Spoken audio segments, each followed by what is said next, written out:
Bien, habíamos dicho que una de las aplicaciones del teorema de la divergencia es para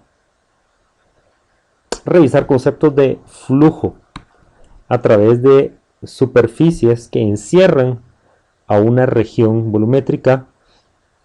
Esto en el caso de aplicaciones en el mundo físico, como lo podría ser en flujo de fluidos, en mecánica de fluidos, o incluso en electromagnetismo.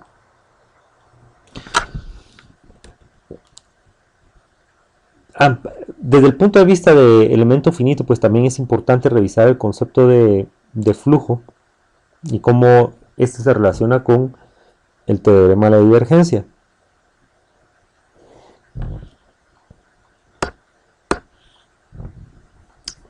Y para ilustrar a qué nos referimos, quizás sea lo mejor tratar de verlo en el contexto de ejemplos sencillos primero.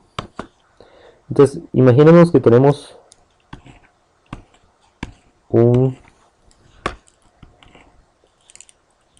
quizás un elemento así sencillo como este, es decir, un cubo.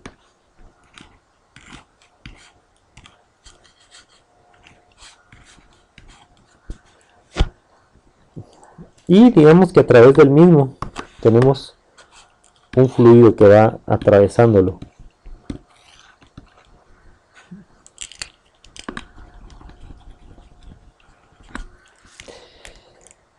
Entonces, vamos a hacer ahí alguna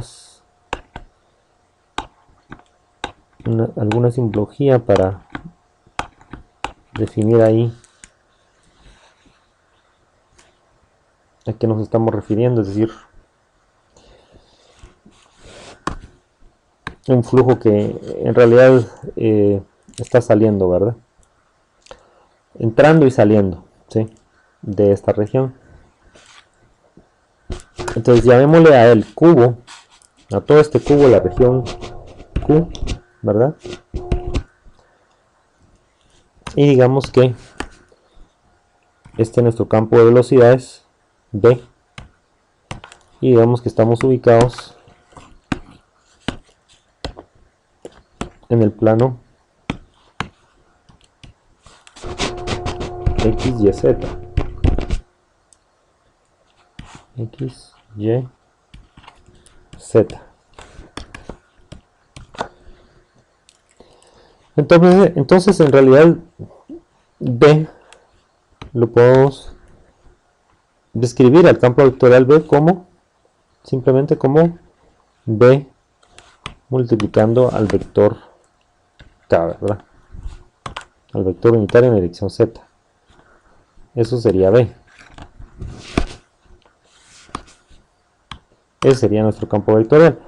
Ahora, imaginémonos que queremos calcular cuánto fluido ha atravesado en un determinado tiempo esta área que tenemos aquí.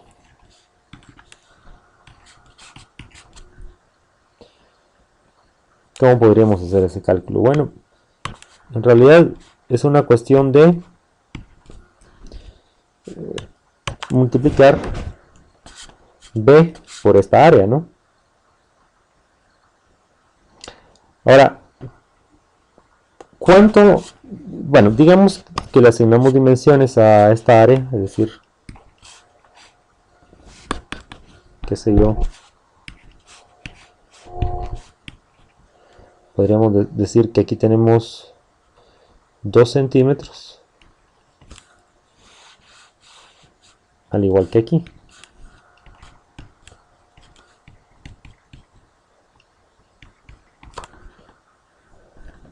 Entonces imaginemos que tenemos un área de 2 por 2 centímetros.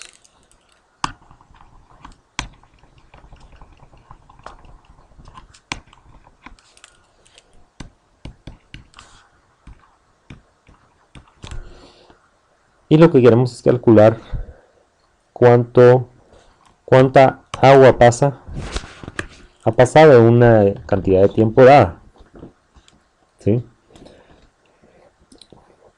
Entonces este B, tal y como lo hemos escrito aquí, es un campo vectorial. Entonces B es un vector aquí, ¿verdad?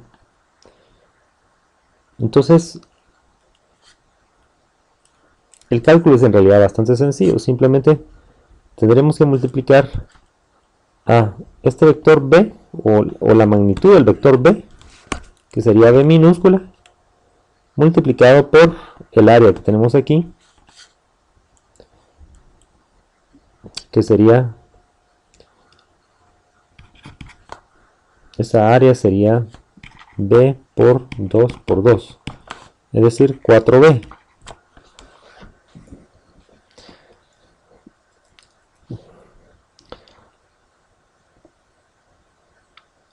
Entonces, analicemos, digamos que tenemos la velocidad en centímetros sobre segundo.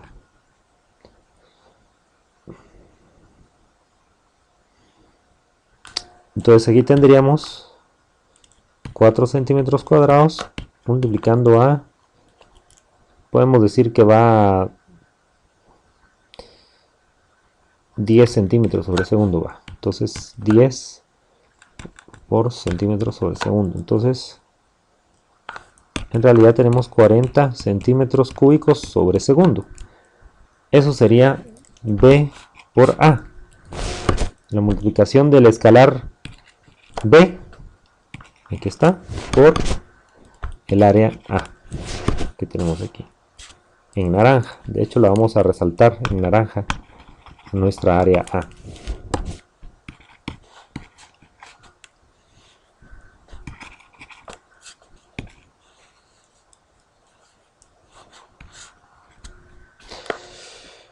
Entonces eso sería lo que tendríamos de caudal, ¿verdad? Que en la literatura se le conoce como, bueno, realmente se utiliza, a veces se utiliza una B mayúscula, a veces una Q, en fin, depende, ¿verdad? Aquí no quiero confundirlos y simplemente le voy a llamar caudal,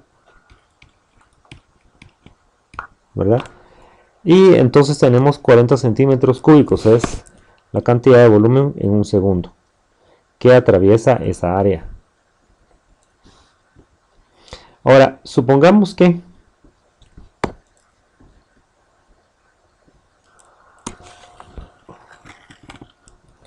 tal vez rehaciendo ese mismo ejemplo,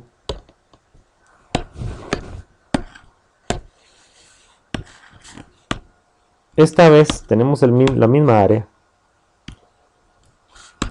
Sin embargo, lo que vamos a variar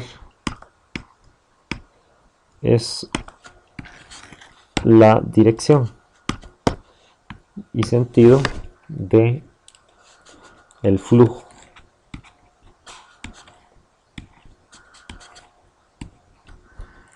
Y digamos que ahora el flujo, el campo vectorial B, ya no se puede representar simplemente por una velocidad B multiplicada por K, ya no más, sino que además ahora tiene componentes en X, en Y y en Z. En este caso vamos a suponer que el fluido está actuando en un ángulo de 45 grados respecto del plano XY. Es decir, B actúa a lo largo de este plano y ese plano forma un ángulo de 45 grados con el eje XY, con el plano XY. Entonces, en este caso, tendríamos que multiplicar, o sea, si agarramos un vector en cualquier parte del espacio, tendríamos un vector del espacio XYZ, el espacio cartesiano, tendríamos un vector que tendría una componentes como esta, una componente en X, en este caso actuando en la dirección negativa del eje X, porque el eje X actúa positivo en esta dirección.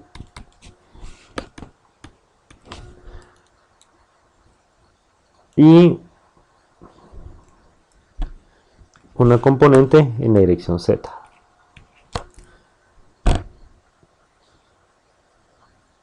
Entonces, si esto es B,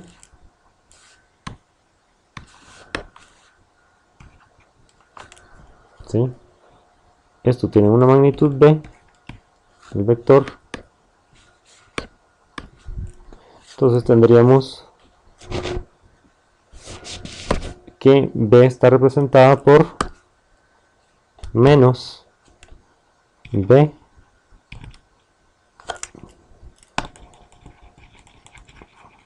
lo vamos a poner de esta manera, menos B multiplicando a la raíz de 2 partido 2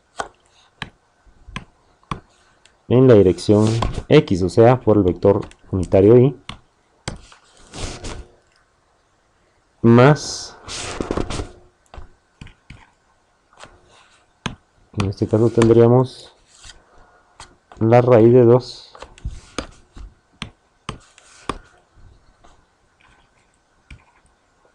partido 2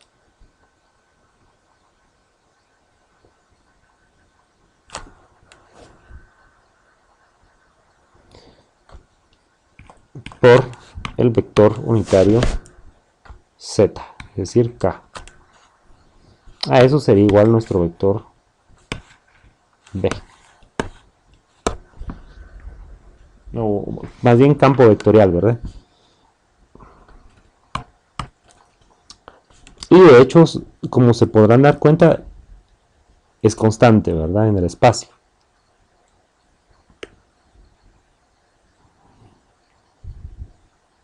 Entonces, en este caso, ¿cómo haríamos para calcular la cantidad de volumen que está atravesando a esta área, a esa superficie que tenemos en anaranjado?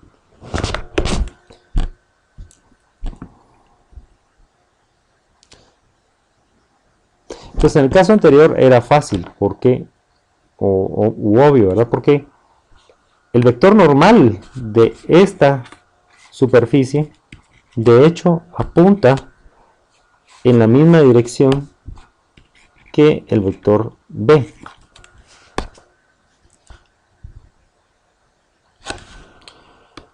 Sin embargo,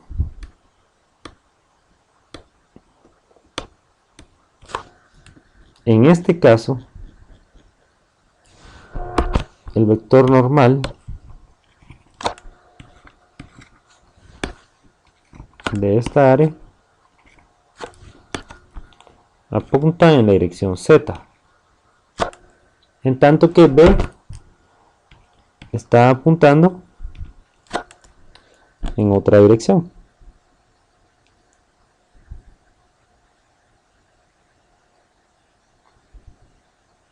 Entonces, ¿cómo hacemos para calcular ese caudal?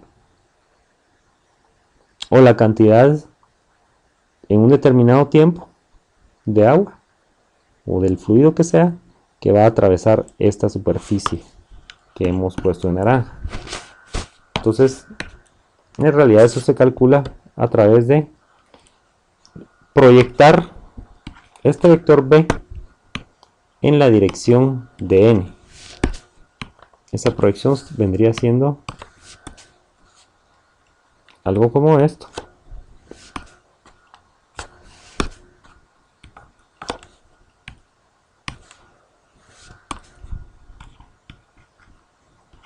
Ahí tendríamos esa proyección.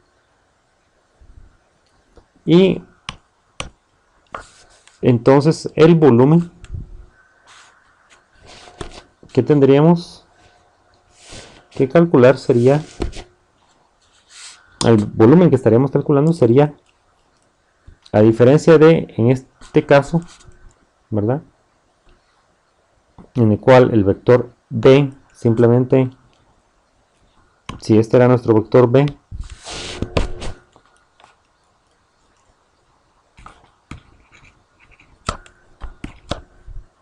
entonces el volumen de fluido que iba a salir en un determinado tiempo iba a ser igual simplemente a B por A, B por el área, esta área, ¿verdad? Y en realidad eso lo que representaba era todo este volumen que les voy a dibujar aquí.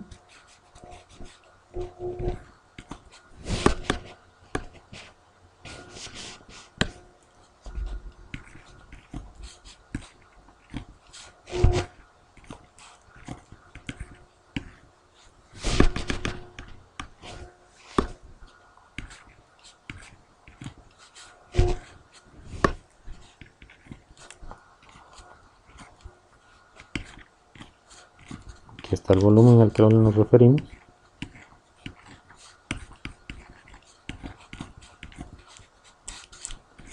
Este sería el volumen.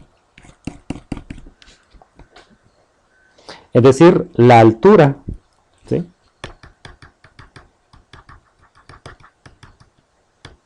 La altura de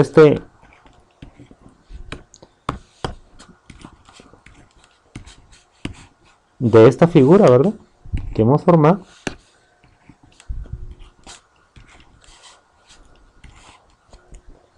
la altura, ¿verdad? Vamos a agarrar la altura. Aquí estaría la altura.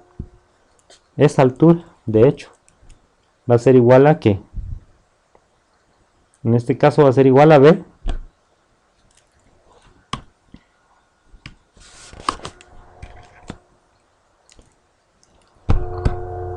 ¿verdad?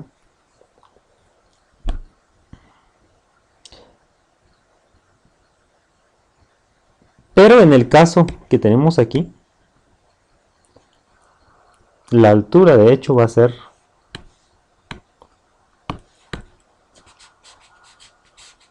esta altura que tenemos aquí, va a ser en realidad el resultado de proyectar ese vector B en la dirección del vector, de proyectar el vector B, este que tenemos aquí, en la dirección del vector normal a esta superficie, es decir, el vector n que tenemos aquí, y ese resultado sería esto que tenemos aquí en rojo. Esta sería la altura de nuestra área, perdón, de ese volumen que estamos proyectando, es decir, un volumen como este.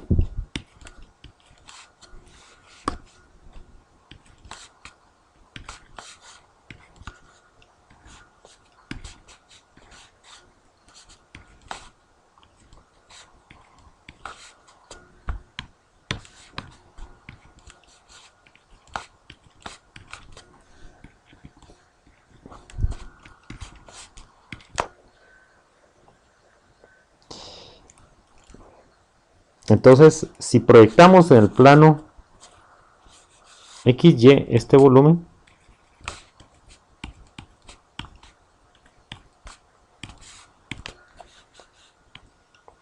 o más bien en el plano XZ, es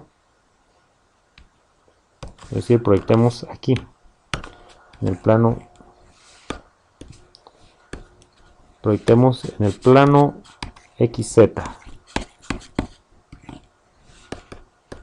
ese volumen, lo que vamos a tener es algo como esto.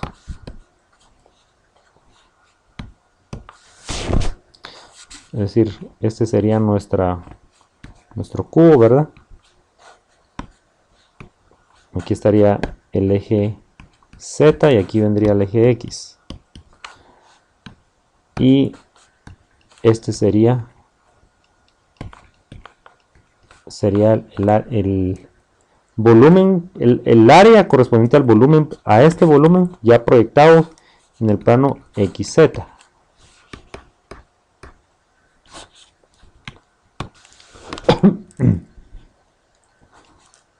Este sería nuestro vector B.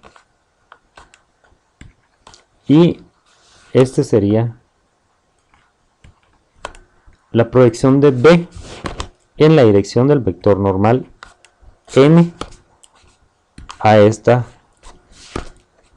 superficie que tenemos aquí en naranja.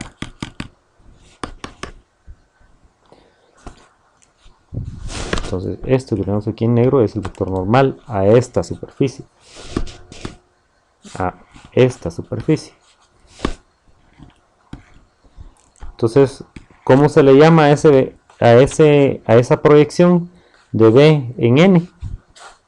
En la dirección del vector N. Es decir, B. No, más bien esa altura H. Llamémoslo de H. O la magnitud de ese vectorcito H que nos quedó aquí.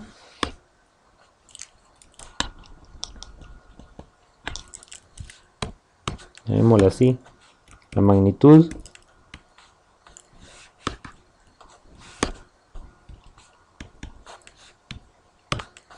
de ese vector H es en realidad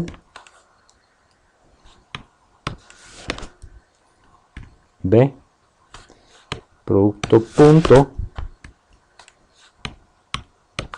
N.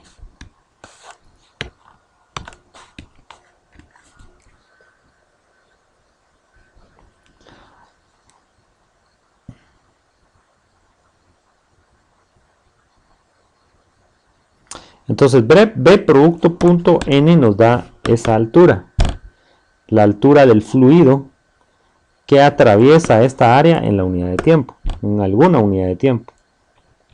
¿Sí? Y es lo mismo que para este caso, solo que en este caso la proyección del vector B, la proyección de este vector B que tenemos aquí, lo voy a hacer en verde, en la dirección del vector N que tenemos aquí es de hecho la misma, es de hecho la magnitud del vector B completo, es decir, el vector B completo se proyecta en la dirección del vector N, porque la dirección de ambos coincide, es decir, el producto punto de B y N en este caso es de hecho igual a la magnitud del vector B. En este caso, esto dado que B y N apuntan en la misma dirección.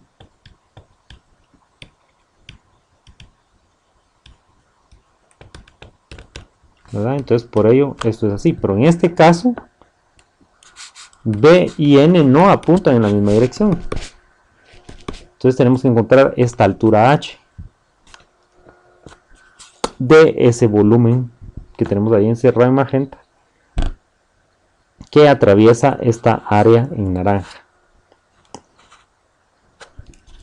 Entonces el volumen, este volumen que tenemos aquí, va a ser igual a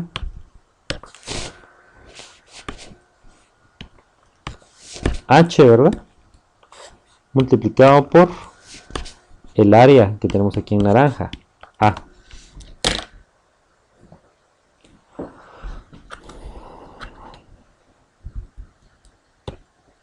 Entonces, esta deliberación es importante a la hora de comprender la utilidad del teorema de la divergencia para el uso de la divergencia para encontrar cuánto fluido atraviesa un determinado volumen.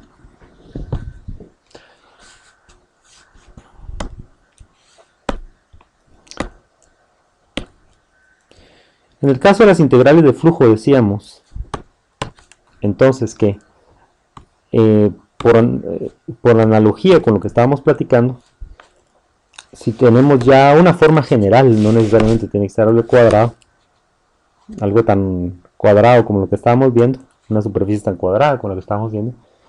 Digamos que tenemos una superficie como esta, de forma general, en el espacio x, y, z, pero la misma se puede caracterizar a través de un vector normal n. Entonces, si tenemos un campo vectorial B que actúa en la región definida por esta superficie S, entonces aquí está S, ¿verdad? La superficie de la cual estamos hablando. Entonces la cantidad de fluido que atraviesa un área infinitesimal que pertenece a la superficie S, a saber, delta S, ¿verdad? Aquí está, a ese nos referimos, a este delta S. Tenemos aquí en naranja. Por unidad de tiempo, ¿verdad? Va a venir dada por el volumen de la columna de altura B producto punto N, que en este caso aquí también la tenemos en rojo, aquí estaría, y aquí tal vez el dibujo nos quedó un tanto engañoso, dado que el vector, este vector parece muy pequeño en realidad, pero lo que pasa es de que el vector está apuntando casi hacia la perspectiva, hacia el punto desde el cual estamos viendo todo este dibujo. Entonces no nos dejemos engañar por la pequeñez de este vectorcito. Y recuérdense que de hecho es b producto punto n es un escalar, ¿verdad? Entonces nos estamos refiriendo en realidad a la longitud de este vectorcito que tenemos aquí dibujado. Llamémosle a eso la altura. ¿Okay? Entonces la altura de b producto punto n, el área de la base es delta S. Entonces delta B sería ese pequeño volumen que estaría atravesando la superficie S en la unidad de tiempo, en un determinado tiempo dado. Entonces delta B va a ser igual a B producto punto N por delta S.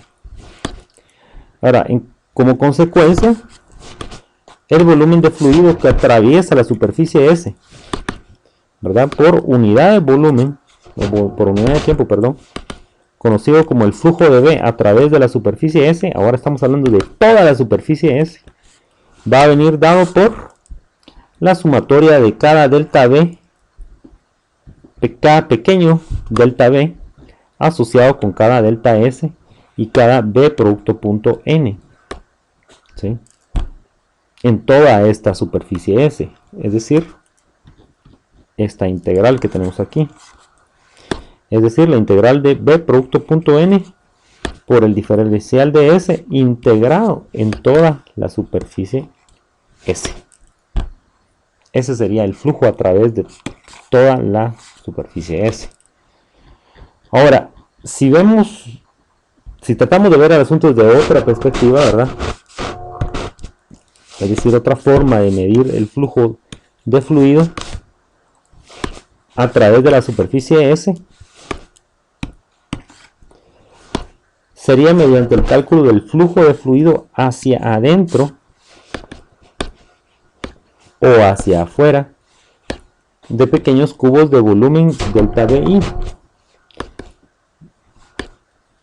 Entonces digamos que el flujo del iésimo cubo vendría dado por aproximadamente por, flujo del iésimo cubo, vendría dado aproximadamente por la divergencia del campo vectorial B evaluada en X sub i, Y sub i y Z sub i, es decir, la ubicación de ese volumen delta BI dada por las coordenadas X, Y y Z asociadas con delta BI, por eso el subíndice I para cada una de las coordenadas X, Y, Z, multiplicando justamente a el volumen de ese pequeño cubo delta BI. Ahora, para algún punto x e y, ¿verdad? Eso es para algún punto x e y, x y, y y z y, ¿verdad? Que caracteriza la ubicación del cubo Ising. Ahora, hay que notar que para un cubo dentro de Q, digamos que cubo, este pequeño cubo en realidad es uno de la infinidad de cubos que podríamos formar de un tamaño infinitamente pequeño dentro de la región Q. Y lo que debemos observar es que para un cubo dentro de esa región Q, la ganancia o pérdida de fluido a través de uno cualquiera de sus lados, fíjense bien, de uno cualquiera de sus lados, en realidad se ve compensada por la pérdida o la ganancia correspondiente a través de uno de los lados de un cubo adyacente. ¿Qué significa esto?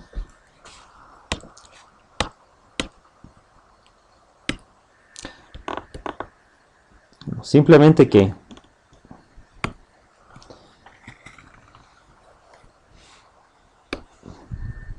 quizás sea mejor ejemplo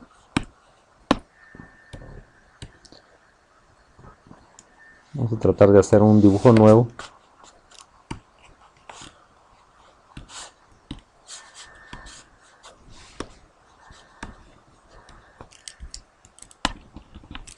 Entonces imaginemos que tenemos una región volumétrica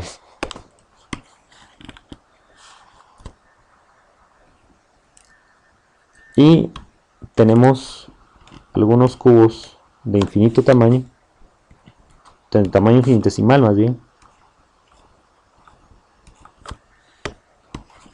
Este sería uno.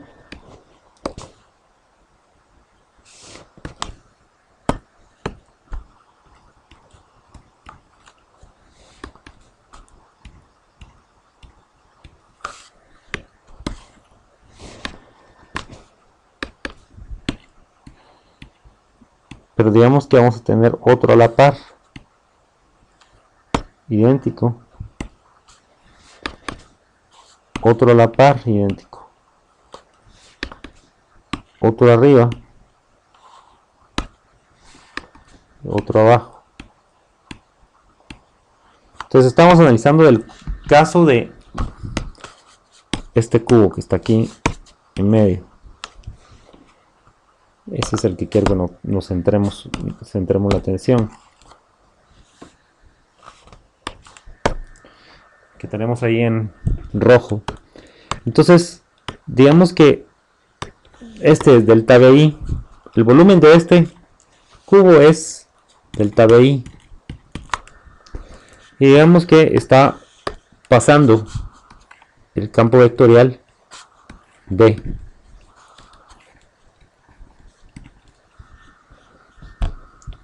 Entonces,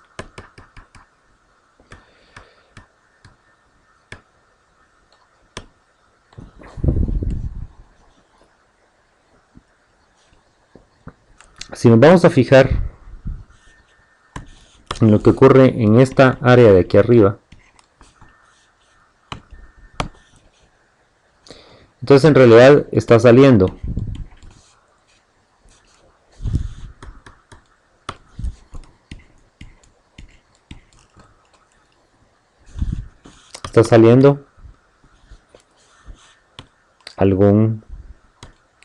alguna cantidad de fluido en la unidad de tiempo.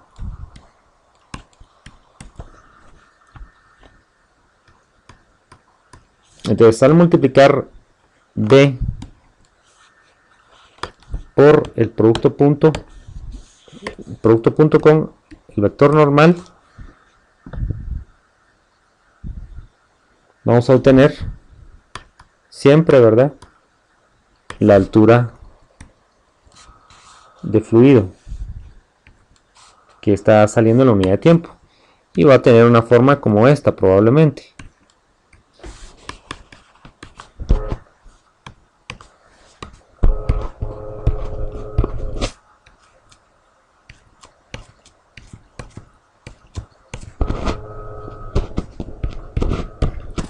Y este sería el volumen de fluido que estaría saliendo de esa área Q. Pero a su vez, en el cubo adyacente que tenemos aquí, ya no analicemos este cubo, sino ahora analicemos el de arriba. En el área que, en esa misma área, en lugar de estar saliendo, en realidad estaba entrando ese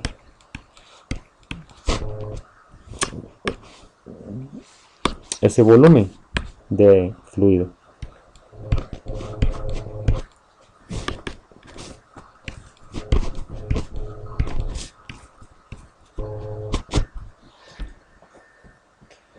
Entonces, en realidad,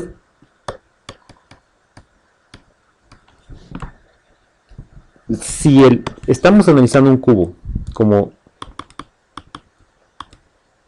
este que tenemos aquí, del cual estábamos hablando al principio, este que tenemos aquí en rojo, que en realidad se encuentra dentro, que no pertenece a la frontera de dicho cubo, de este gran volumen, de esta gran región Q, perdón, esta es la región Q. Entonces, si delta BI no pertenece a la frontera, entonces todo el fluido que sale por una de sus fronteras, de uno de sus lados, entra, en realidad va a entrar, al verlo desde la perspectiva de el cubo adyacente. Entonces se cancela al hacer la cuenta, en realidad se está cancelando esa cuantificación, porque en este cubo entra, perdón, a este cubo entra y de este cubo sale ese volumen, este volumen del que estábamos hablando.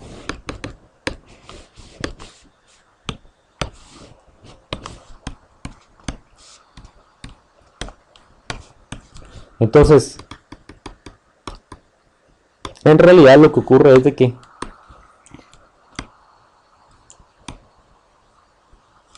solo los cubos que se encuentran en la frontera del cuerpo, digamos que este cubo se encuentra en la frontera, y vamos a hablar de esta cara del elemento, digamos que esta cara del cubo se encuentra en la frontera del cuerpo, de la región Q. Entonces,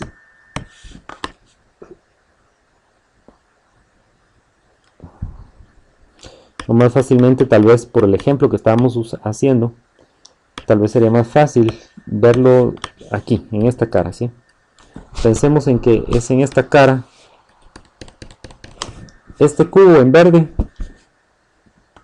pertenece a la frontera del cuerpo en esta cara, ¿sí? Y a través de ella pues también pasa ese campo vectorial B de fluido. Entonces el volumen de fluido que sale de esa cara B en una determinada unidad de tiempo, entonces ese volumen de fluido sí se puede sí se contabiliza y no se cancela con en que no va a entrar este fluido a un cubo que se encuentre, digamos, encima, porque obviamente encima ya no hay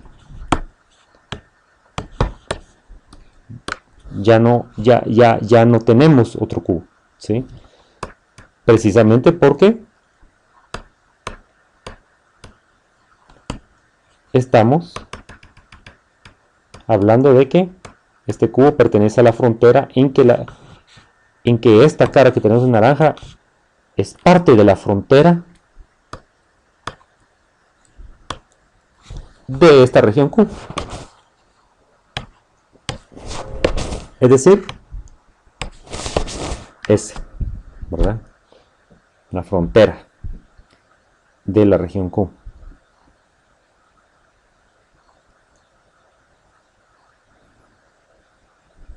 Entonces, el teorema de la divergencia aquí empieza a ser útil ya desde un punto de vista de análisis físico. Porque lo que se nos dice es de que, bueno, para algún punto X y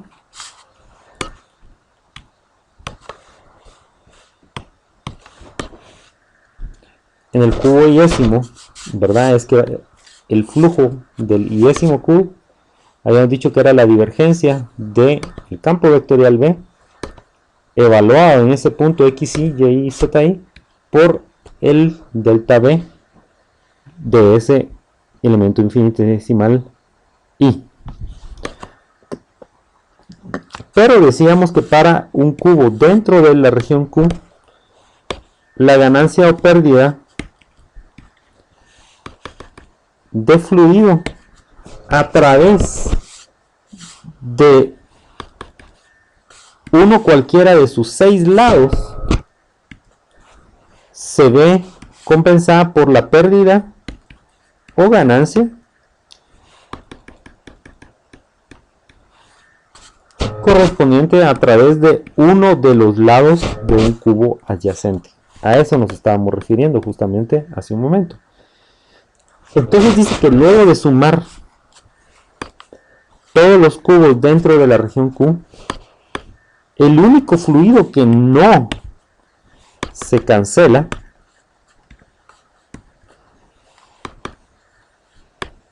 por cubos adyacentes es justamente aquel en las caras exteriores de los cubos en la frontera. A eso nos estábamos refiriendo. Entonces dice que la suma desde I igual a 1 hasta N mayúscula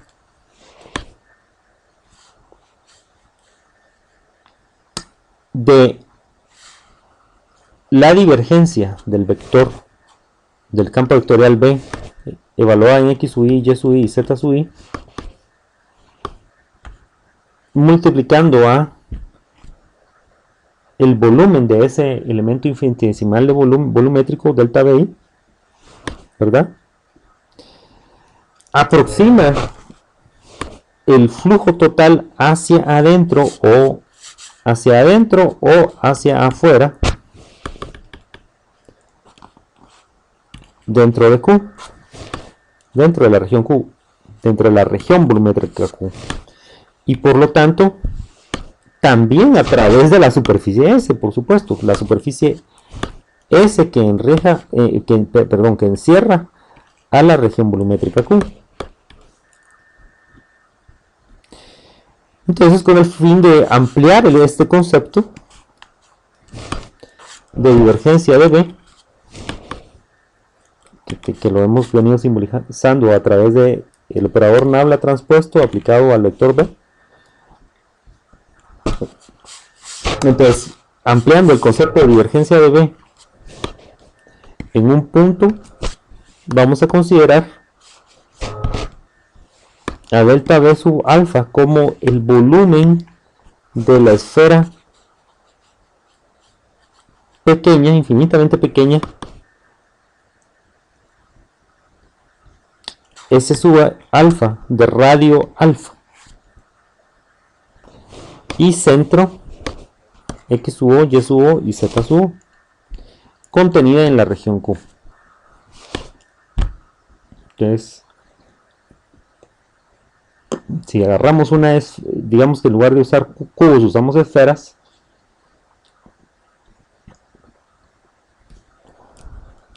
entonces vamos a aplicar el teorema de la divergencia a esa superficie S sub alfa. Entonces lo que decimos es de que el flujo de B a través de S sub alfa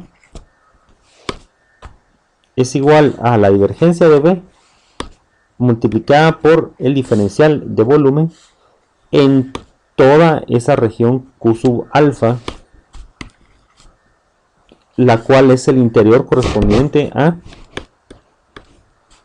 la superficie que encierra a la esfera de radio alfa, o sea, S sub alfa.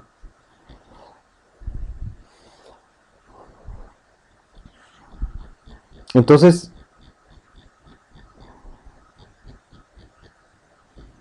esto que tenemos aquí es en realidad todo esto que tenemos acá, ¿verdad? Y, por supuesto, porque el límite de una sumatoria es una integral, como ya sabemos. Y, entonces, como decíamos que el flujo de B a través de S sub alfa es igual a la divergencia del campo vectorial B multiplicado por el diferencial de volumen, todo eso integrado en la región Q sub alfa, integral triple, porque estamos hablando de una región volumétrica y por ello un diferencial de volumen, ¿verdad? En la integración. Y eso es aproximadamente igual, fíjense bien, aproximadamente igual a la divergencia de B del vector B evaluado en X sub O, en Y sub O y Z sub O, multiplicado por el volumen de esa esfera, cuya región está caracterizada por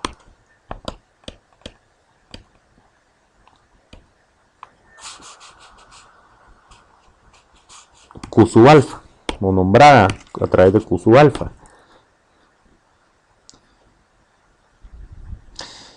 Entonces, Q sub alfa es la región interior correspondiente a S sub alfa. Entonces, quizás para ser un poco más específicos,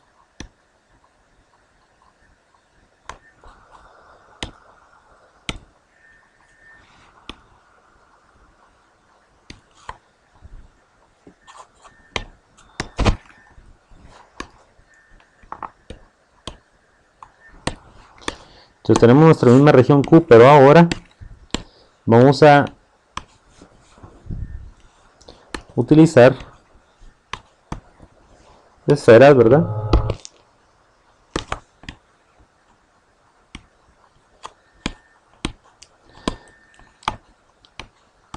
Que van a tener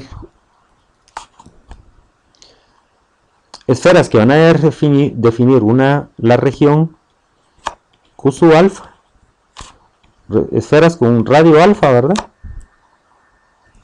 Y una superficie S sub alfa. Entonces Q sub alfa es el volumen de la esfera, S sub alfa es la superficie de la esfera.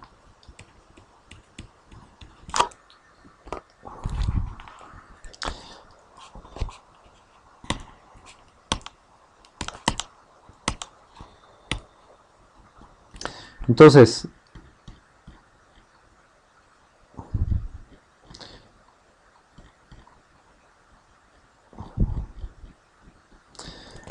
repitiendo, el flujo de B a través de S sub alfa es la integral triple, ¿verdad? De la diferencia del campo vectorial B integrada en Q sub alfa. Y eso es igual, de hecho, a la divergencia del campo vectorial multiplicada por el volumen de la esfera, delta B sub alfa. Y ya dijimos que Q sub alfa representa la región interior correspondiente a la superficie que encierra la esfera, es decir, S sub alfa sería dicha superficie. Entonces, en consecuencia, al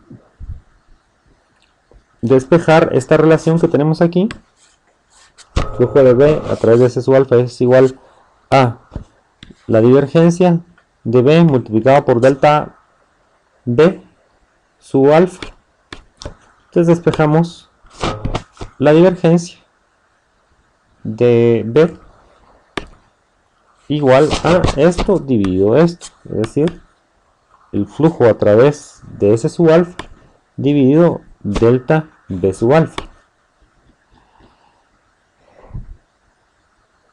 Ahora, si se toma el límite cuando el volumen de esta esfera se hace 0, que sería lo mismo decir que delta B se hace 0 o que alfa, el radio de la esfera, se hace 0, ¿verdad?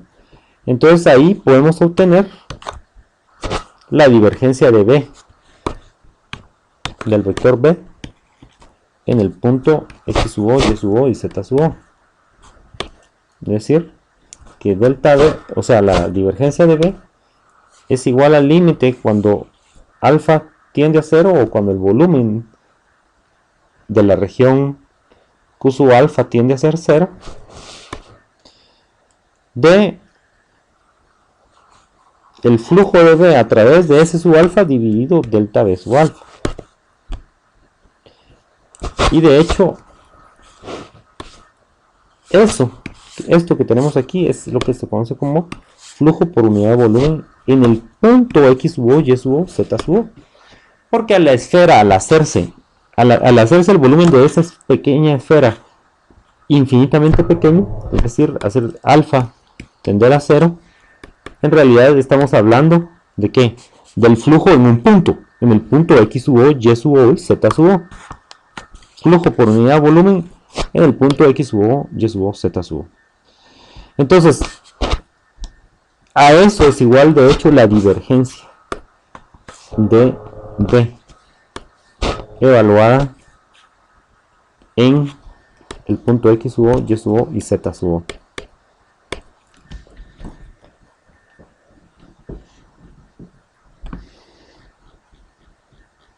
Entonces, recordemos que la divergencia de B, en donde B puede ser un campo vectorial siendo una función de X, Y, Z, es una forma de encontrar cómo varían las componentes del campo vectorial B con respecto a las coordenadas cartesianas X, Y y Z. Entonces, en realidad es una razón de cambio, ¿verdad? Lo que mide la divergencia de un campo vectorial.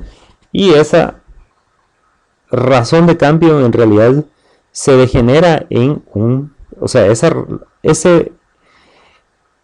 razón de cambio aplicada a un campo vectorial en realidad se degenera en un campo escalar, es decir, un escalar, ¿verdad? Tal y como vimos en un video previo. Entonces, al hacer más pequeño, cada vez más pequeño,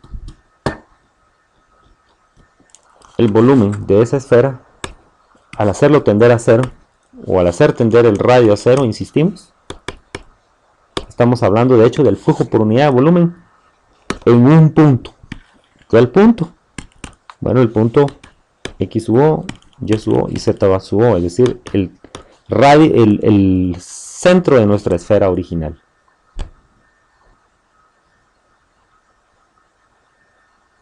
Entonces, si en un determinado punto se evalúa la divergencia del campo vectorial B, siendo ese punto X sub O, Y sub O y Z sub O,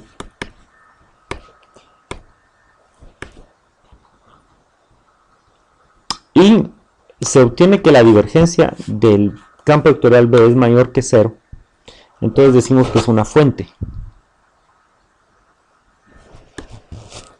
El campo vectorial, o sea, es decir, la región, más bien ese punto funciona como una fuente si la divergencia de B es menor que 0, del vector B, del campo vectorial B es menor que 0, Entonces decimos que ese punto funciona como un sumidero. Y si la divergencia del campo vectorial B es igual a 0, decimos que es un punto incompresible, ¿no? Y eso está representado por, aquí tendríamos una fuente, un sumidero, y aquí tenemos una fuente incompresible.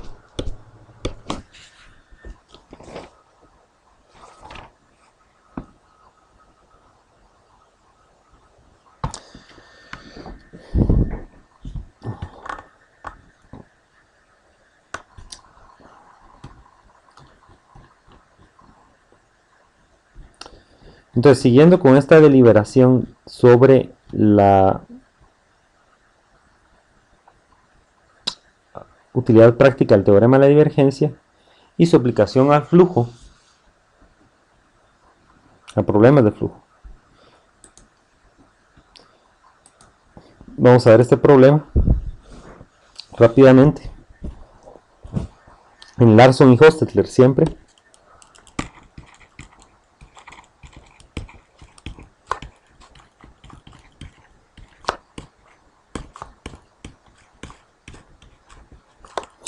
Entonces en Larson y Hostetler tenemos un problema que nos dice que sea la región R limitada por la esfera x cuadrado más y cuadrado más z cuadrado igual a 4, hallar el flujo exterior del campo vectorial f como una función de x, y, z igual a 2x cubo y más 2y cubo j más 2z cubo k a través de la mencionada esfera. Entonces, aquí tenemos a nuestra esfera con radio 2, de hecho, ¿verdad? El radio es igual a 2.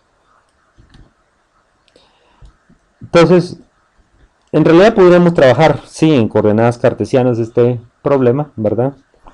Bueno, entonces aquí tendríamos, ¿cómo sería en ese caso? Si esta es nuestra esfera, ¿verdad? Entonces aquí tendríamos nuestro diferencial de la superficie que encierra la esfera. Este sería el vector n, ¿verdad? Y esta que tenemos aquí sería la proyección en la región que se proyecta de la esfera en el plano XY. Es decir, esta circunferencia que tenemos aquí, que no es otra que x cuadrado más y cuadrado igual a 4, ¿verdad? Esa es la circunferencia que tenemos acá. Y sí, se podría tratar de solucionar el problema de esa manera. Entonces ds, el diferencial de s, lo que tenemos aquí en magenta, ds en realidad sería igual a ¿qué? Bueno, ya sabemos, ¿verdad? Sería igual de hecho al módulo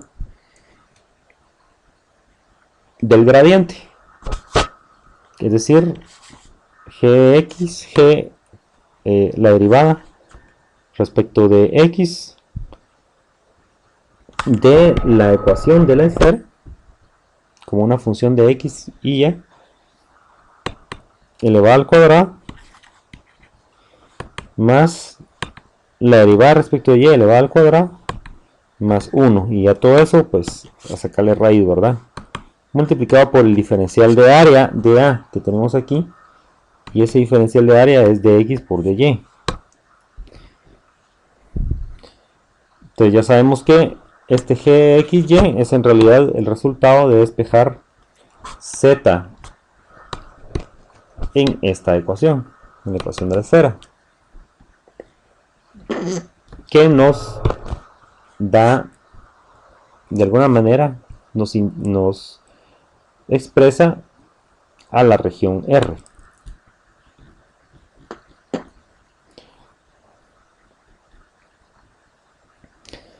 Entonces en este caso g de xy sería z menos g de xy minúscula. Es 4 menos la raíz de 4 menos x cuadrado menos y cuadrado. Entonces g de xy sería menos x dividido la raíz de 4 menos x cuadrado menos y cuadrado. Y g de y, como una función de xy, sería menos y partido la raíz de 4x cuadrado menos y cuadrado. Y entonces el vector n sería el gradiente de g de xyz dividido el módulo de ese gradiente. Y eso es igual al negativo de la derivada respecto de x de g por y menos la derivada respecto de y, perdón, aquí me equivoqué, es y por j más k, ¿verdad? Todo eso deriva dividido el módulo del gradiente. Y así sucesivamente, es decir, podríamos trabajar este problema como lo hicimos en el video previo con algunos que trabajamos.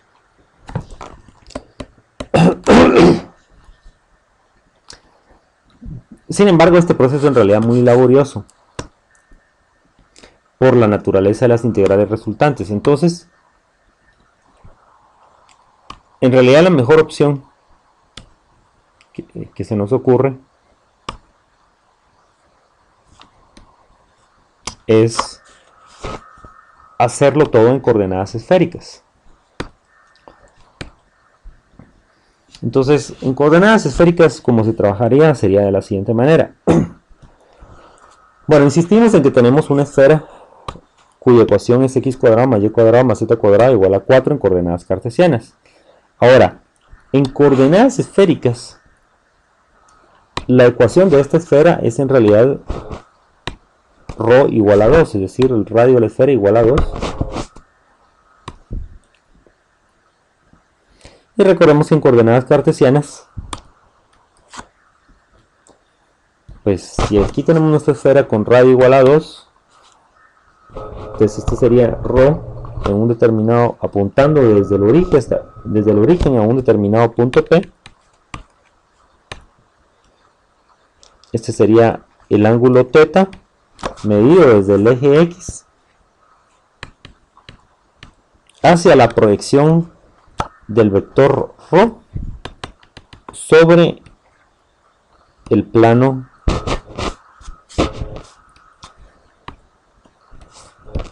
XY.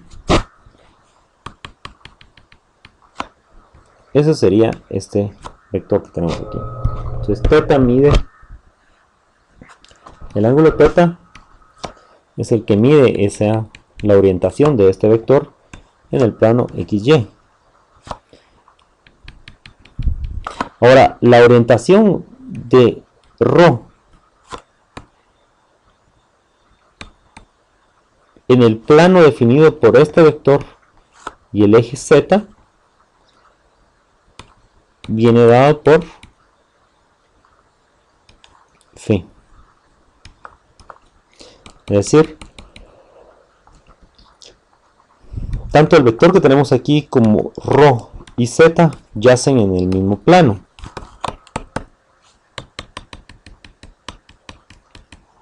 Y la orientación de ρ respecto al eje z es el ángulo φ. Entonces, en el punto P, aquí tendremos un diferencial de superficie ds y un vector normal a ese diferencial de superficie, y la vamos a llamar n.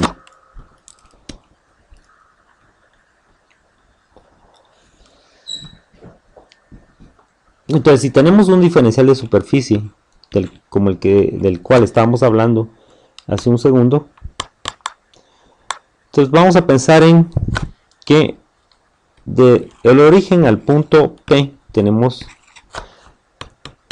a este vector cuya magnitud es ρ, es decir, el radio de la esfera.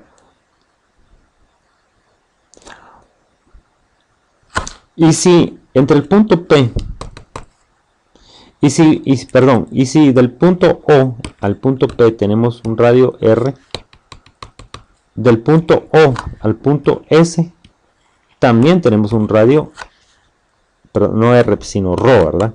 También tenemos un radio ρ.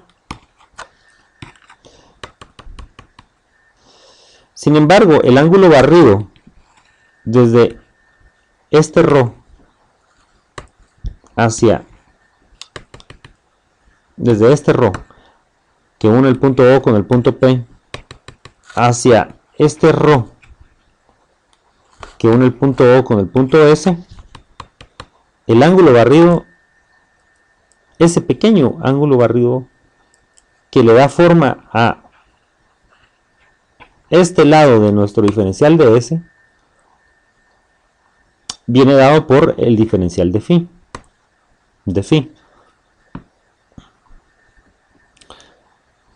Ahora, el vector ρ que tenemos acá se proyecta en el plano XY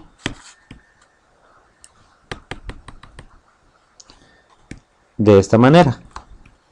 Aquí lo tenemos a través de esto que tenemos aquí, es decir, es igual a ρ por el seno de phi, es decir, esto, ρ por el seno de phi.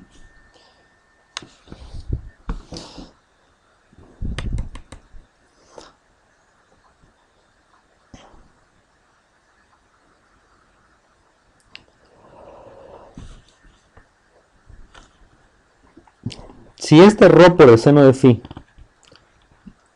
¿verdad?, el cual lo tenemos orientado respecto del eje X a través del ángulo θ, le hacemos barrer un pequeño ángulo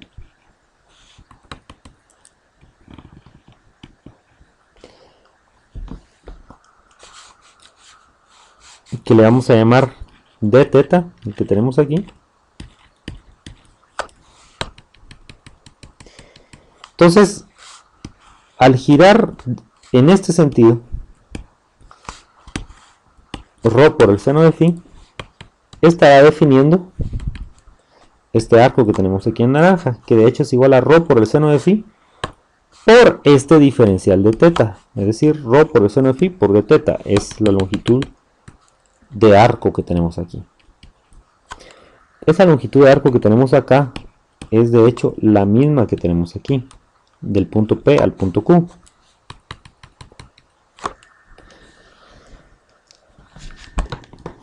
Entonces ya tenemos aquí es igual la longitud de arco del punto P al punto S, que es simplemente ρ por el diferencial de phi. Es decir, este pequeño ángulo que tenemos acá es el diferencial de phi. Es decir, que de P a Q tenemos una longitud de arco ρ por el diferencial de phi. Y de S y de P a R y de P a Q tenemos esta misma longitud de arco que tenemos acá, proyectada en el plano XY, que es ρ por el seno de phi de θ, ¿verdad? Y entonces al multiplicar la longitud de arco entre P y S y la longitud de arco entre P y Q, vamos a tener de hecho el diferencial de S. Es decir, repito, P por la longitud de arco de P a S multiplicada por la longitud de arco de P a Q nos da el área del diferencial de S, del diferencial de superficie de nuestra esfera. Entonces,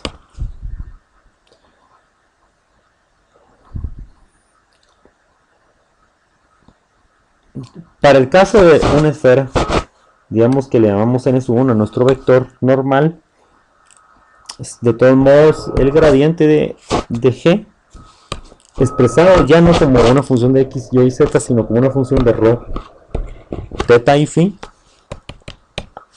¿verdad? Es decir, el gradiente, repito, el gradiente de g dividido el módulo del gradiente de g es igual a el vector normal.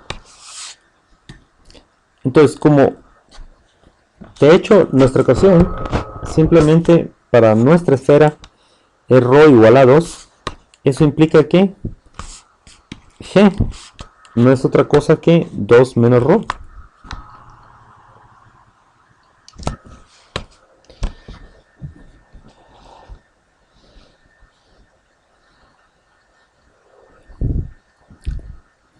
Entonces, en este caso, el vector n sub 1 va a ser igual a la derivada parcial de ρ de g respecto a ρ. Esto lo pueden consultar en sus libros de cálculo. Por el vector unitario en la dirección de ρ. Más 1 dividido ρ por la derivada parcial de g respecto de phi. Todo por el vector unitario en la dirección phi. Más 1 dividido ρ por el seno de phi por la derivada parcial de g respecto de teta. Todo eso multiplicado por el vector unitario en la dirección teta. Y todo eso multiplicado por el inverso del módulo de g. En donde el módulo de g es lo que tenemos acá. La derivada parcial de g respecto de ρ elevado al cuadrado más 1 dividido ρ por la derivada parcial de g respecto de ρ respecto de phi elevado, todo eso elevado al cuadrado más 1 dividido ρ por el seno de phi por la derivada parcial de g respecto de teta, todo eso elevado al cuadrado. Y a todo eso, por supuesto, le sacamos raíz. Es decir, el módulo de g es de hecho la sumatoria de esto al cuadrado más esto al cuadrado más esto al cuadrado raíz, ¿verdad? Ese es el módulo del gradiente. Entonces la derivada parcial de g respecto de ρ es menos 1, 1 partido ρ por la derivada parcial de g respecto de ρ es 0, y la derivada parcial de g respecto de teta de hecho es 0. ¿Por qué? Bueno, porque g es igual a 2 menos ρ, ¿verdad?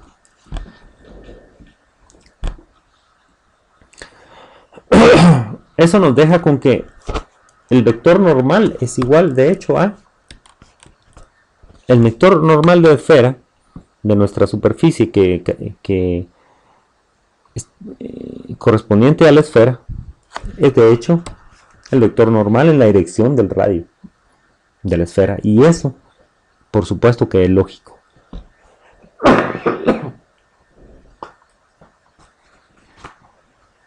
Entonces, tal y como esperábamos, perdón, tal y como esperábamos, n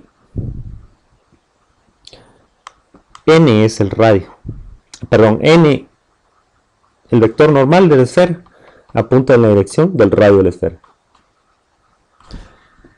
Es decir, n es igual a E sub ρ. Y tenemos de hecho ya el vector normalizado. Ahora, el vector normal ya está normalizado, de hecho, es decir, ya es un vector unitario, es la palabra correcta. Ahora, f como una función de x, y, z en nuestro campo vectorial. Habíamos dicho que es 2x cubo y, 2y cubo j y 2z cubo k. Bueno, ahora, x es igual, en coordenadas esféricas, x es igual a ρ por el seno de phi por el coseno de teta. Y es igual a ρ por el seno de phi por el seno de teta. Y z es igual a ρ por el coseno de phi. Al sustituir todo esto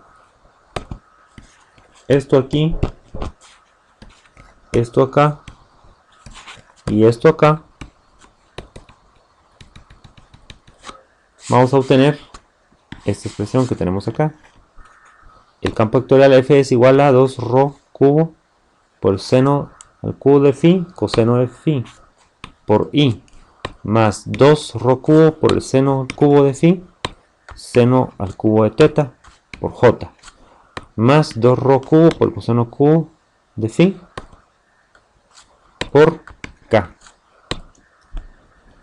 Ahora necesitamos expresar esta función vectorial, ese campo vectorial f en coordenadas esféricas por completo. Entonces eso se implica ya no utilizar los vectores unitarios cartesianos y jk, sino utilizar los vectores unitarios en coordenadas esféricas e sub rho, e sub phi y e sub teta.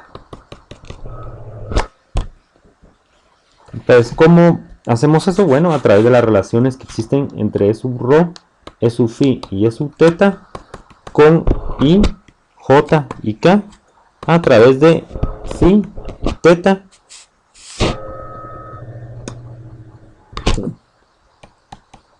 y phi y teta, ¿verdad?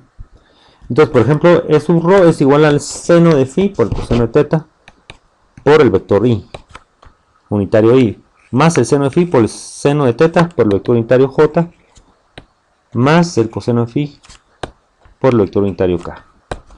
E sub rho, e sub phi es igual a el coseno de phi por el coseno de teta por el vector unitario cartesiano i, más el coseno de phi por el seno de teta por el vector unitario j, menos el seno de phi por el vector unitario k. Y e sub teta es igual al negativo, al seno de teta por el vector unitario cartesiano i, más el coseno de teta por el vector unitario cartesiano j. Eso sería para transformar una función vectorial de coordenadas cartesianas a coordenadas esféricas.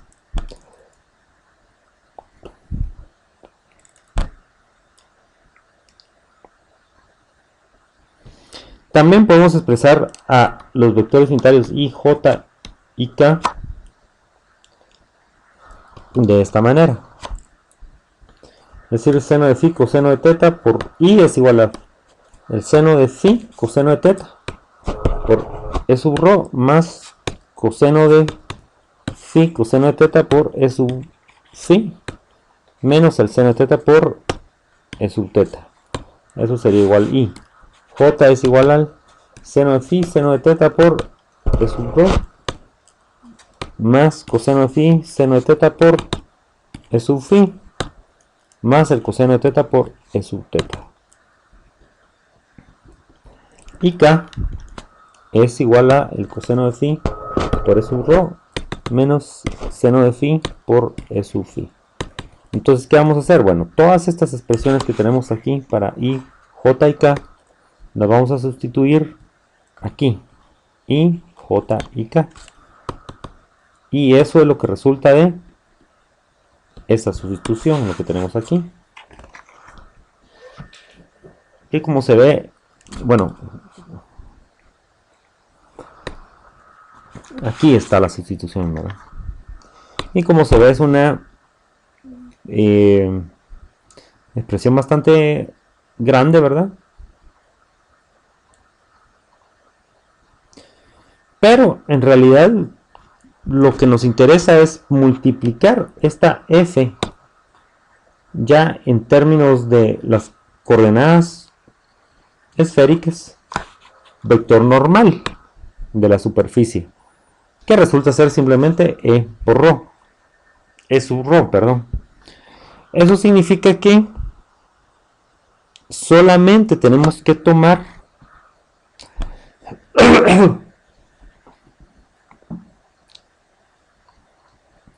a los escalares que premultiplican a e sub rho en esta expresión para encontrar f producto punto n. Es decir, en este caso sería 2 rho cubo seno cubo de phi coseno cubo de teta multiplicando a el seno de phi por el coseno de teta. Entonces aquí está dicha expresión, más 2 rho cubo seno de phi seno de teta multiplicando a seno de phi seno de teta.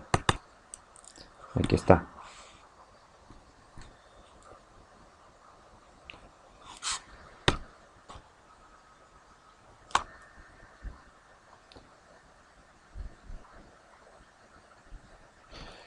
aquí está dicho resultado. Esto, vamos a ver, esto por esto y esto nos da todo ello, esto.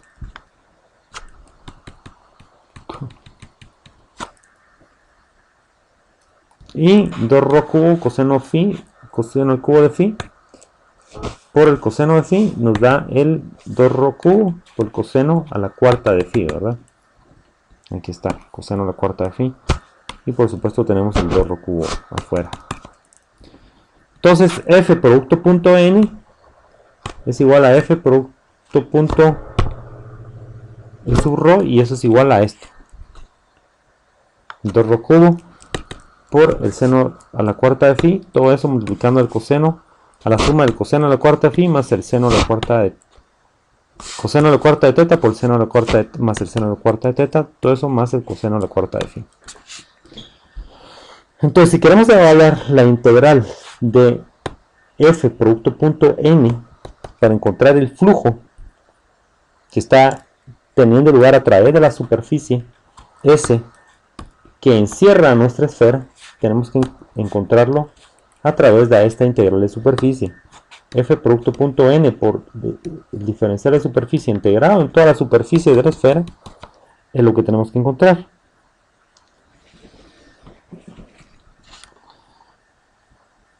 Entonces, ¿a qué va a ser igual nuestro diferencial de superficie? En coordenadas esféricas. En coordenadas esféricas.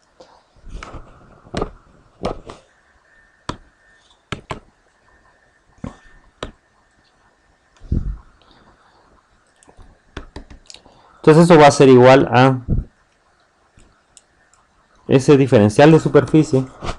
De hecho ya habíamos dicho que era igual.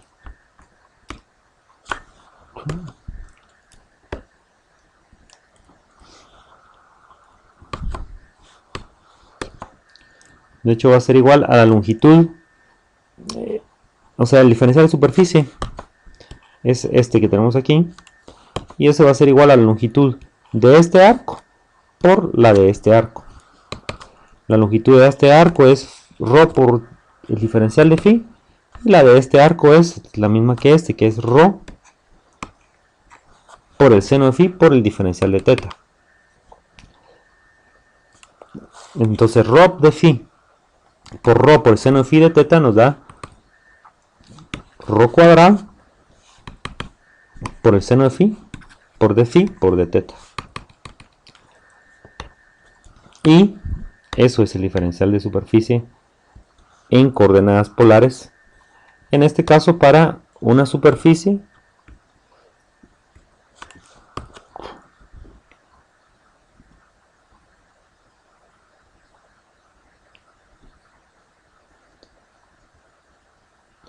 ¿verdad?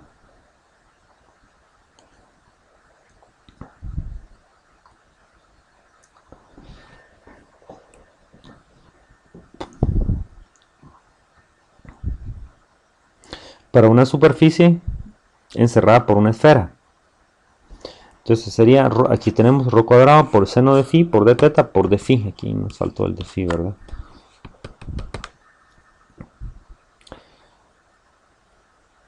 Y aquí tenemos ya a f producto punto n, que nos había quedado que era igual a 2ρ cubo por el seno a la cuarta de phi por el coseno a la cuarta de teta más el seno a la cuarta de teta más el coseno a la cuarta de phi.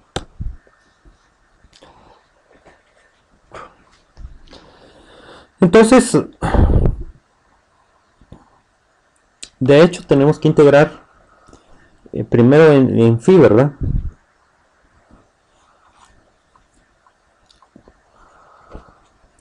Aquí de hecho tenemos que poner de phi, ¿okay? O sea, entre el seno de phi y de teta va el diferencial de phi, ¿ok? Un error tipográfico. Pero observen cómo aquí tenemos el seno a la cuarta de phi y aquí el seno de phi. Entonces tenemos que multiplicarlos, ¿verdad? Y seno a la cuarta por seno nos da seno a la quinta de phi. Entonces tenemos que calcular la integral del seno a la quinta de phi Y eso lo podemos hacer a través de descomponer el seno a la quinta en seno a la cuarta por el seno. El seno a la cuarta es el seno al cuadrado elevado al cuadrado. Y el seno al cuadrado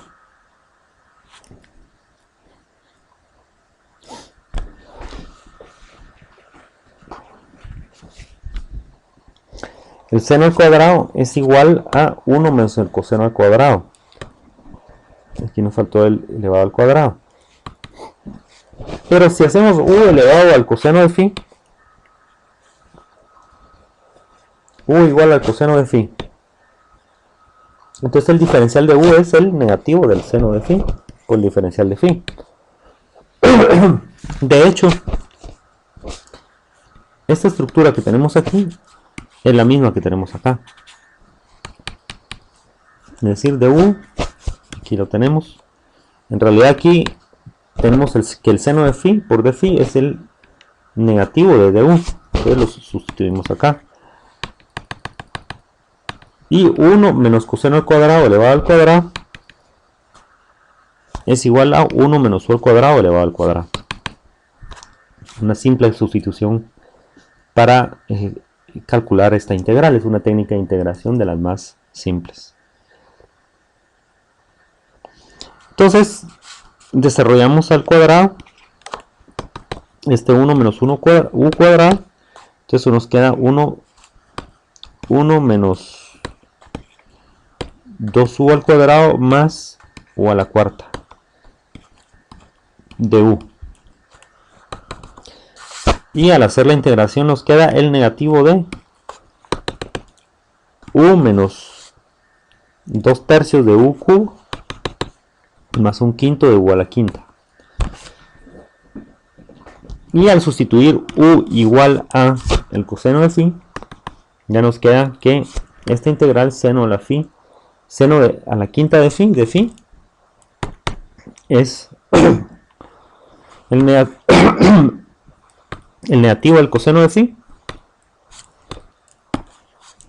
más 2 tercios del coseno al cubo de phi menos 1/5 del coseno a la quinta de phi.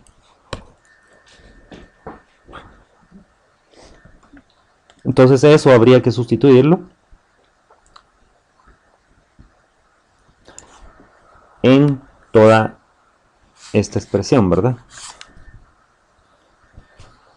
De esta integral. Sin embargo, antes, tenemos que evaluar desde phi igual a 0 hasta phi igual a pi medios, evaluando solamente la parte superior del hemisferio, digamos el hemisferio superior de la esfera. Eso sería de phi igual a 0 a phi igual a pi medios. Entonces al evaluar de 0 a pi medios en phi esta expresión, nos va a dar 8 dividido 15. Ese 8 dividido 15 lo vamos a guardar ahí.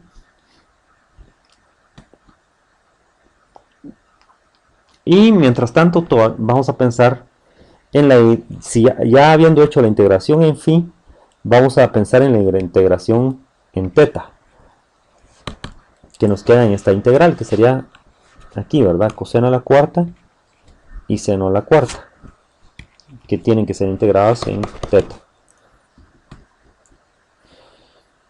Entonces,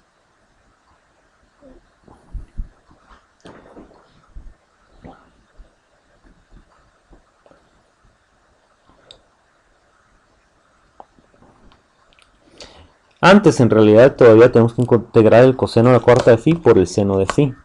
Todavía en phi, ¿sí? Perdón, me estaba saltando ese paso. Y por eso lo tenemos aquí en magenta. Coseno a la cuarta de phi por el seno de phi. Y es esta integral que tenemos aquí, coseno a la cuarta de phi por el seno de phi, integral en phi. Entonces aquí simplemente usamos u igual al coseno de phi, la sustitución. Entonces nos queda u a la cuarta. El diferencial del coseno de phi respecto de phi sería el negativo del seno de phi. Entonces du sería el negativo del seno de phi de phi. Entonces el seno de phi es igual a menos du, ¿sí? y coseno a la cuarta de phi es u a la cuarta. Entonces aquí nos queda de hecho la integral de el negativo, o sea, el negativo de la integral de u a la cuarta de u. Eso es u a la quinta dividido 5 negativo, y eso nos da menos un quinto del coseno de a la quinta de phi. Luego evaluamos de phi igual a 0 a phi igual a pi medios, y eso nos da un quinto.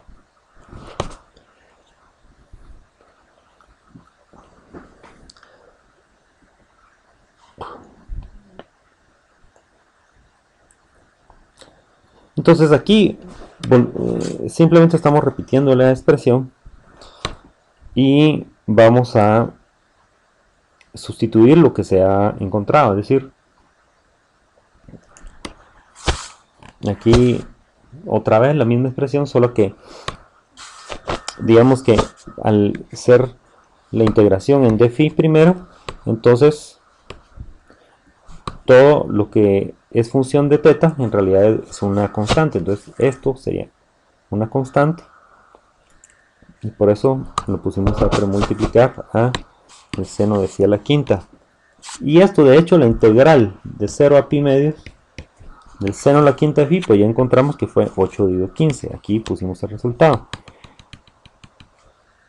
Y la integral de 0 a pi medios del coseno de phi por el coseno a la cuarta de phi por el seno de phi, eso ya encontramos que es un quinto.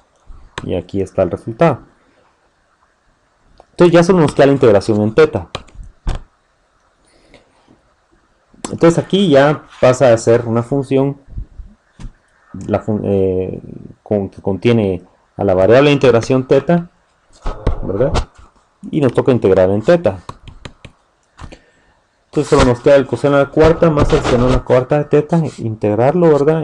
De 0 a 2pi, que es en lo que tenemos que integrar, el rango en el cual tenemos que integrar en teta.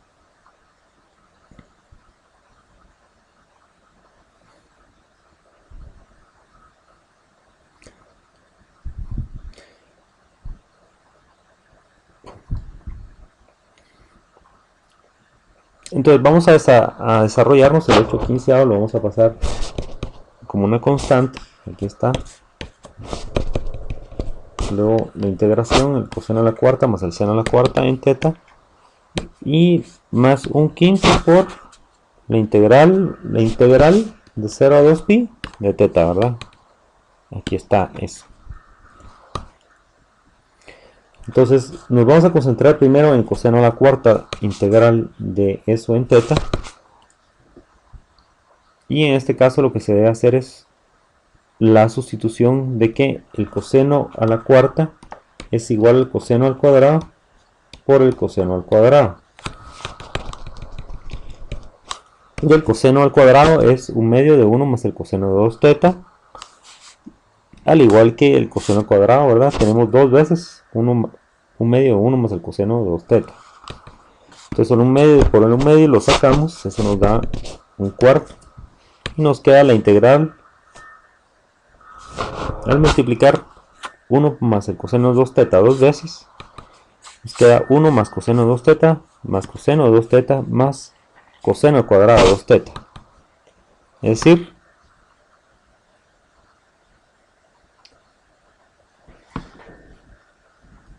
aquí tendríamos dos veces el coseno de teta de 2 teta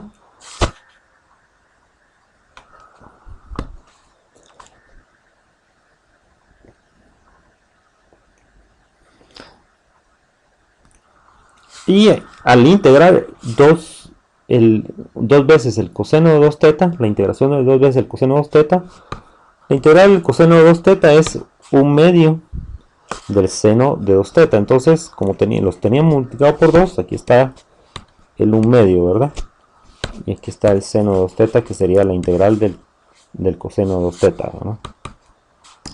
Esta sería la integral del coseno de 2 teta, ¿sí? Pero como teníamos 2, por eso aparece aquí este 2, ¿verdad? De hecho se van a cancelar, por supuesto, 2 y 2. Aquí tenemos coseno cuadrado de 2 teta también, que está esperando por ser integrada. Integral del coseno al cuadrado de 2 teta es la integral de 1 más el coseno de 4 teta. Simplemente estamos usando identidades trigonométricas multiplicado por un medio, por supuesto, y eso nos queda un medio de teta más un cuarto del seno de 4 teta. Pues esto lo vamos a incorporar al resto del resultado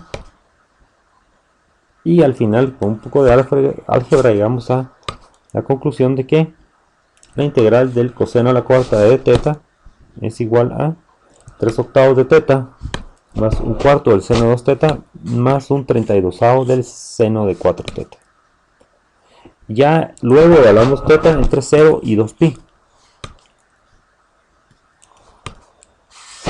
en esta expresión, y luego de hacerlo, ¿verdad?, nos vamos a encontrar con que todo esto es igual a 3pi dividido 4.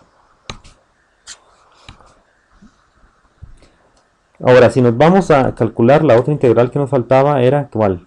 Ya calculamos el coseno al cuadrado a la cuarta de teta. Ahora, ¿qué hay del seno a la cuarta de teta? Pues la historia es muy similar. De hecho, dejamos aquí al autor que compruebe que la diferencia entre el coseno a la cuarta de teta, la integral del coseno a la cuarta de teta, y la integral del seno a la cuarta de teta es esta misma expresión, solo que con un signo menos aquí, ¿verdad? Esa sería la diferencia para el seno de 2 teta, para la integral del seno a la cuarta de teta. Es decir, 3 octavos de teta menos un cuarto del seno de 2 teta más un 32avo del seno a la 4 teta. Y si evaluamos entre teta igual a 0 y teta igual a 2pi, nos vamos a encontrar con que esto es igual a 3pi dividido 4.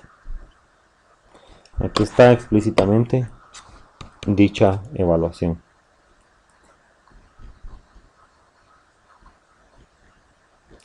Entonces, de hecho, da lo mismo, ¿verdad? Para el seno y para el coseno a la cuarta de teta, integral de eso, evaluadas entre 0 y 2pi para teta.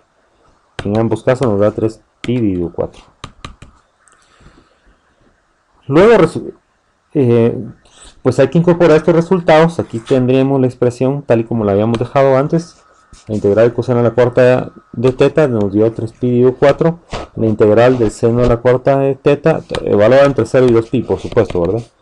Y la integral del seno a la cuarta de teta, evaluada entre 0 y 2pi, nos dio también 3pi dividido 4. La integral de teta de 0 a 2pi es simplemente teta, ¿verdad?, evaluado de 0 a 2pi. Tenemos el 1/5 por multiplicando, entonces eso nos va a dar 2pi dividido 5.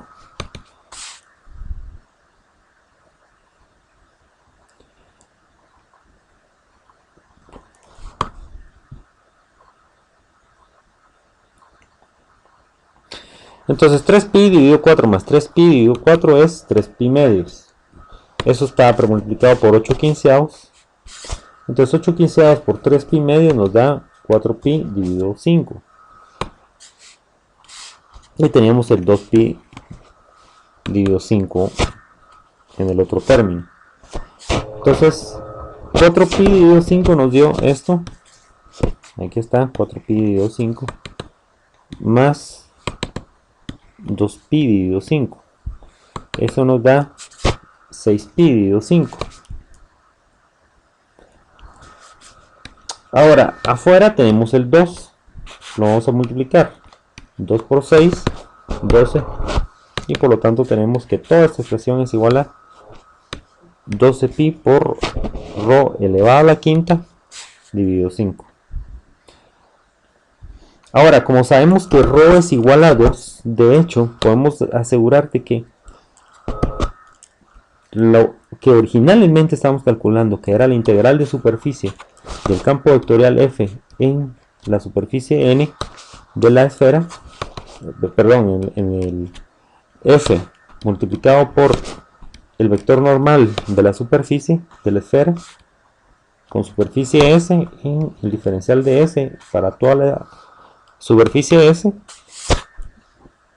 simplemente es igual a 12 pi por rho a la 5 dividido 5. Pero rho es igual a 2, entonces podemos de hecho evaluar a qué es igual esta integral de superficie.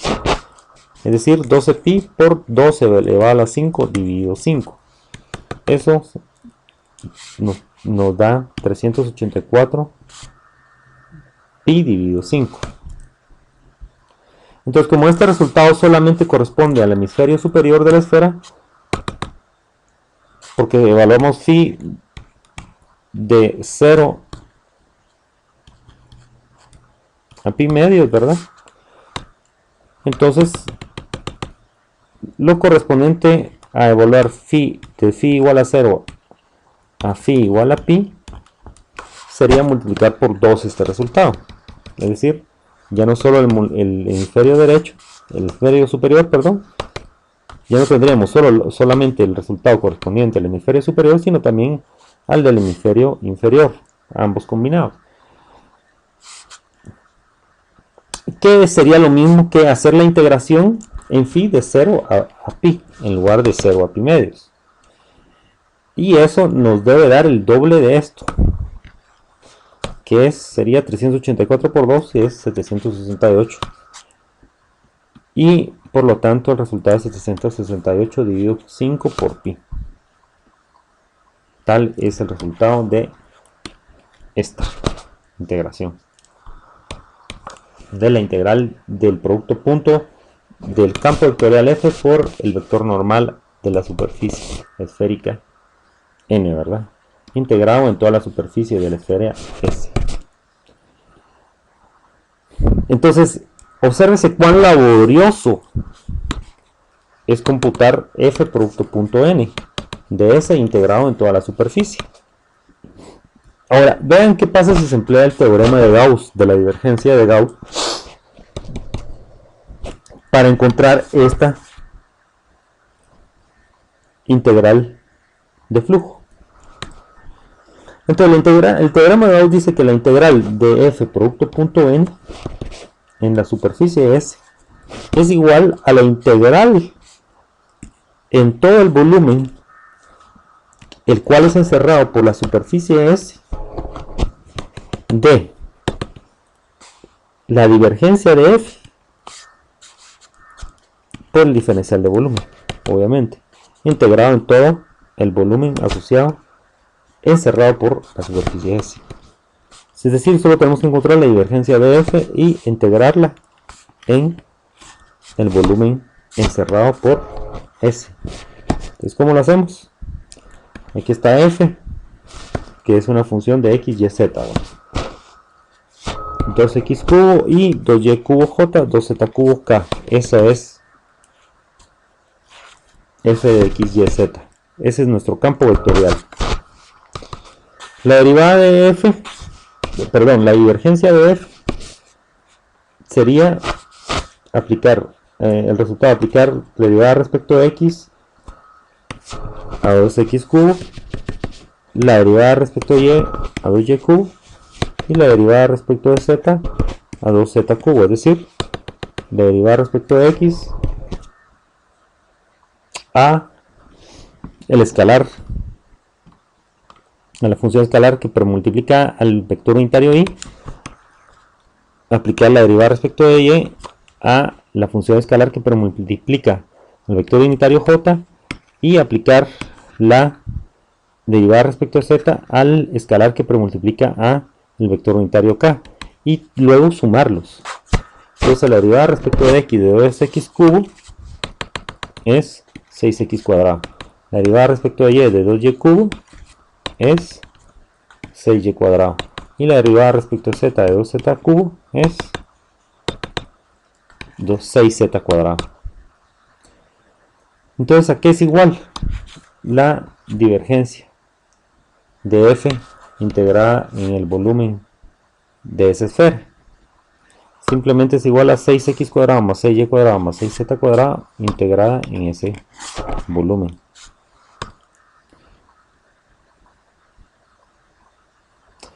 Entonces, si vamos a pasar a coordenadas esféricas todavía, sabemos ya que el diferencial de volumen es igual a ρ cuadrado por el seno de phi por el diferencial de teta por el diferencial de phi por el diferencial de ρ.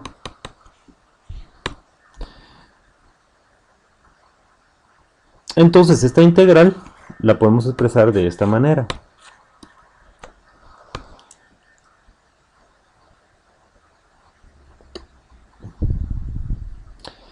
Como aquí tenemos 6x cuadrado más 6y cuadrado más 6z cuadrado, eso en realidad lo podemos colocar como 6 multiplicando a x cuadrado más y cuadrado más z cuadrado. Pero de hecho esto es igual a que x cuadrado más y cuadrado más z cuadrado es igual a el radio de la esfera elevado al cuadrado, o sea, ρ cuadrado.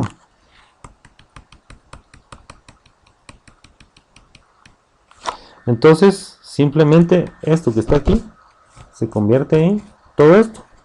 6x cuadrado más 6y cuadrado más 6z cuadrado se convierte en 6 veces ρ al cuadrado. Como el diferencial de volumen era ρ cuadrado por el seno de phi por d teta de phi de ρ, aquí lo tenemos, ¿verdad? Entonces en realidad solo tenemos que integrar ρ cuadrado por ρ cuadrado, sería ρ a la cuarta. El 6 pues lo sacamos, ¿verdad? Aquí está. Y ejecutamos la integral. Primero hacemos la integral en teta, ¿verdad? Evaluada de 0 a 2pi. Entonces sería teta evaluada de 0 a 2pi. Integral de d teta de 0 a 2pi es teta evaluado de 0 a 2pi.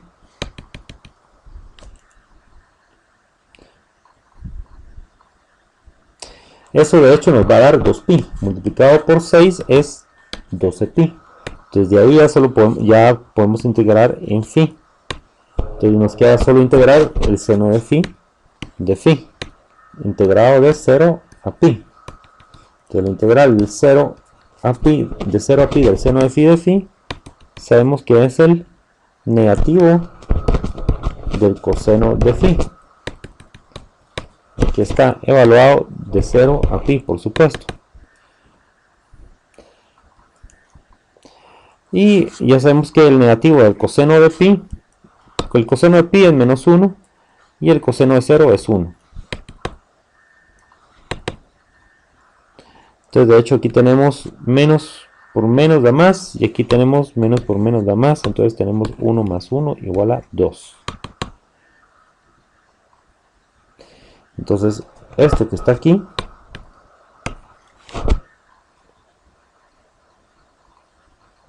es de hecho 2. Entonces sacamos el 2, lo multiplicamos por 12pi, nos da 24pi. Y eso lo tenemos que integrar de menos 2 a 2 ρ a la cuarta de ρ. Entonces nos da ρ a la quinta dividido 5 evaluado en ρ de ρ igual a menos 2 a ρ igual a 2.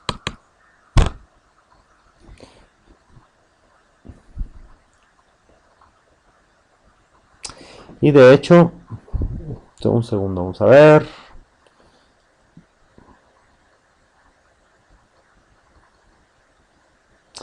De hecho es la integral de 0 a 2, perdón.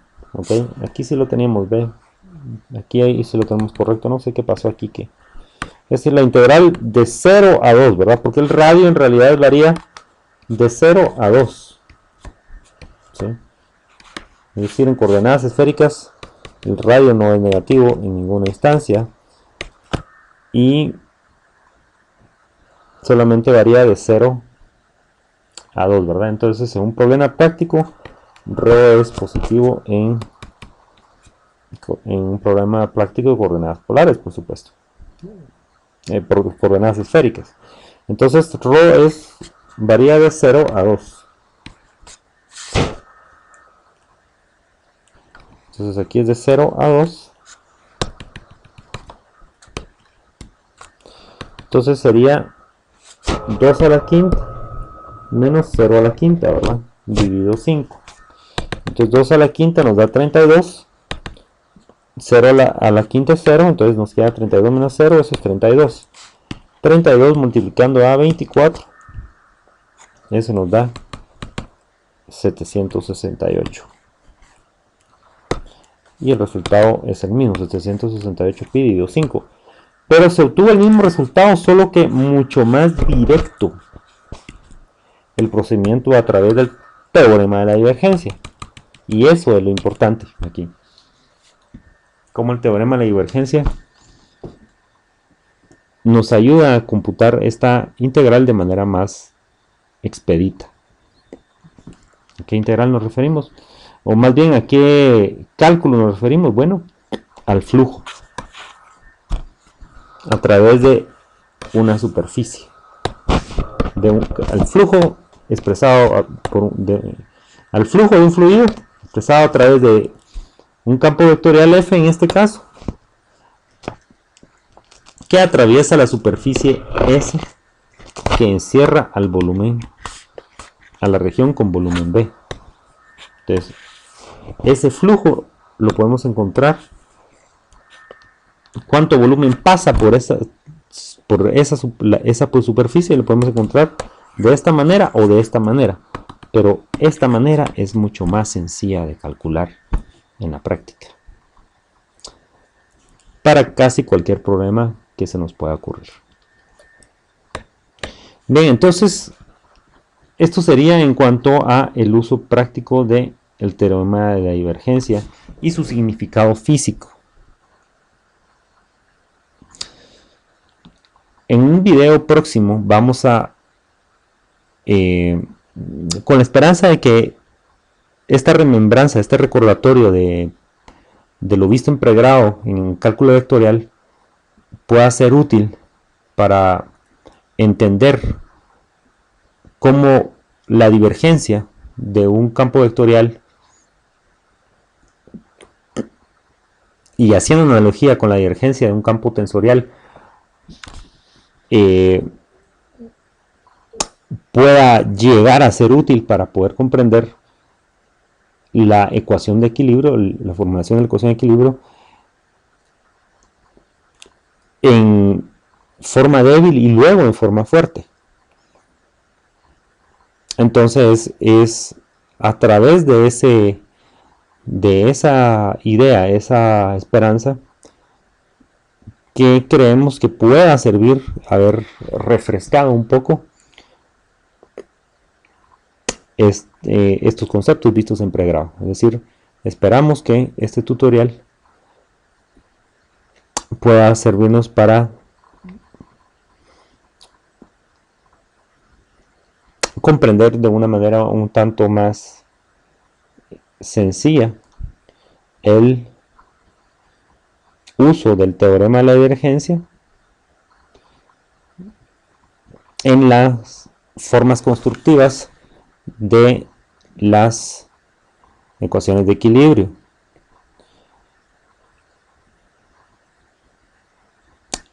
Para la formulación de la forma fuerte del problema de mecánica